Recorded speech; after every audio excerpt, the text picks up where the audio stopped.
میں تو حیرت میں ڈوب جاتا ہوں جب خواتین ہاتھوں میں پلے کارڈ اٹھائے میرا جسم میری مرضی کا نعرہ لیے میدان عمل میں کود پڑتی ہیں، اور پھر اس سے بڑے دکھ کی بات یہ ہے کہ ہمارا میڈیا ان کے پیچھے کسی نہ کسی انداز سے کھڑا ہو جاتا ہے اور ایک ماحول پیدا کیا جاتا ہے کہ اس کی زیادہ سے زیادہ تشہیر ہو۔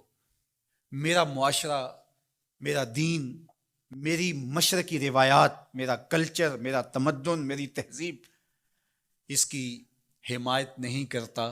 میرا دین تو مجھے اس بات کا سبق دیتا ہے، میری بہن کو، میری بیٹی کو، میری ماں کو، میری بیوی کو میرا دین یہ سبق دیتا ہے کہ وَلَا تَضْرِبْنَ بِأَرْجُلِهِنَّ لِيُعْلَمَ مَا يُخْفِينَ مِنْ زِينَتِهِنَّ، کہ وہ اتنے زور سے قدم بھی نہ رکھیں کہ ان کے پاؤں میں پڑے ہوئے پازیب کی چھنکار غیر مرد کے کانوں تک پہنچے۔ جو اسلام اپنی شہزادیوں کے پاؤں میں پڑے ہوئے پازیب کی جھنکار بھی غیر مرد تک جانے سے روکتا ہے، تو کیسے گوارا کیا جا سکے کہ ٹھمکے لگا کے عورتیں ہاتھوں میں پلے کارڈ اٹھائے بلند آواز سے نعرے لگا رہی ہوں اور جو ہے وہ دھمک دھمک کر کے جو ہے وہ اپنے حقوق مانگ رہی ہو۔ تم حقوق کس سے مانگتے ہو؟ محمد عربی نے تمہیں 14 صدیاں قبل حقوق دیے، اور اگر تم اسلام کو نہیں مانتی اور اسلام کے ضابطوں سے انحراف کرتی ہو تو تمہیں میں ایک نقشہ ماضی کا دکھانا چاہتا ہوں کہ تمہارے وجود کو بھی گوارا نہیں کیا جاتا تھا۔ اٹھا کر کے سسکتی بچی کو زندہ درگور کر دیا جاتا تھا۔ بھائی اس لیے کاٹ دیتا تھا کہ کل کوئی میرا بہنوئی نہ کہلائے۔ عکاس کے میلے میں بیٹوں کے ہاتھوں مائیں فروخت نہیں ہوئی؟ تذلیل کا اور کیا روپ تھا جو عورت نے نہیں دیکھا تھا؟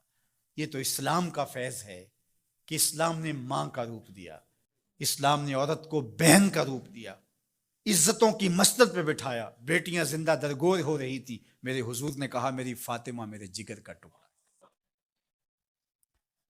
اس کو بتایا کہ تو تکریم کی جگہ پہ ہے، تو عزت کے مقام پہ ہے، اور حضور علیہ السلام سے سیدہ ملنے آتی، حضور اٹھ کے استقبال کیا۔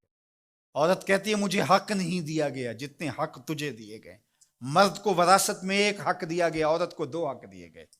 وہ باپ کی وراثت میں بھی حق لیتی ہے، شوہر کی وراثت میں بھی حق لیتی ہے، اس کو 2 حق دیے گئے۔ تو یہ تو عزت اسلام کی دی ہوئی ہے، یہ تو وقار اسلام کا دیا ہوا ہے۔ اسلام نے تجھے تکریم کی مسند پہ بٹھایا ہے، اسلام تمہیں عزت کے مقام پہ بٹھایا ہے، تو آوارہ ہو گئی؟ تو ہاتھ میں پلے کارڈ اٹھائے بازاروں میں گھومنے لگی، آوارگی کو اپنا حق سمجھنے لگی؟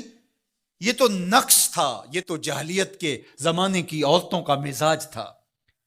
تجھے تو یہ کہا گیا فَلَا تَخْضَعْنَ بِالْقَوْلِ فَيَطْمَعَ الَّذِي فِي قَلْبِهِ مَرَضٌ، کہا کہ جب دروازے پہ دستک ہو یا تو فون اٹھا لے، مجبوری ہو کسی غیر مرد سے تجھے بات کرنا، تو تجھے میرا دین کہتا ہے اپنی آواز میں لوچ نہ پیدا ہونے دینا، آواز کو تھوڑا سا کرخت کر دینا، دل کا کوئی روگی تیری آواز کی نرمی سے کوئی اور معنی نہ نکال لے۔